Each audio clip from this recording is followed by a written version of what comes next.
राज्याचे अन्न व नागरी पुरवठा मंत्री धनंजय मुंडे यांच्या विरोधात परभणीत केलेल्या वादग्रस्त वक्तव्यानंतर आता मराठा आंदोलनकर्ते मनोज जरांगे यांच्यावर लातूर जिल्ह्यातील किनगाव येथे गुन्हा दाखल झाला आहे। याआधी मुंडे समर्थकांनी परळी पोलीस स्टेशनमध्ये ठिय्या आंदोलन केल्यानंतर मनोज जरांगे यांच्यावर अदखलपात्र गुन्हा दाखल केला होता।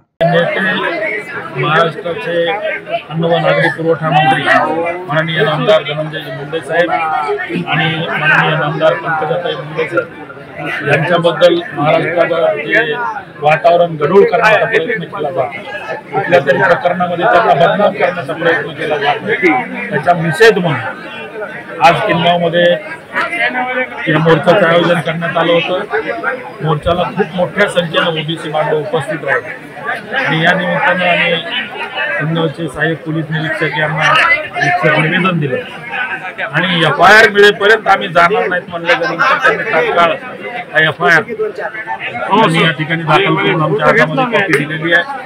खरं तर महाराष्ट्र हा सर्व जाती धर्माला एक चांगलं उदाहरण म्हणून सर्व जाती धर्म एकोप्यानं राहणारा हा महाराष्ट्र काही लोकांच्या राजकीय असूयेपोटी आता जाती जातीमध्ये भांडणं लावण्याचा उद्योग या ठिकाणी होतोय।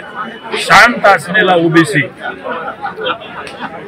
या महाराष्ट्रातल्या मागच्या काही दिवसांमध्ये जागा झाला आणि ओबीसी जागा झाल्याच्या नंतर काय होतंय हे महाराष्ट्र विधानसभेमध्ये निवडणुकीच्या निकालाच्या रूपाने आम्ही दाखवू।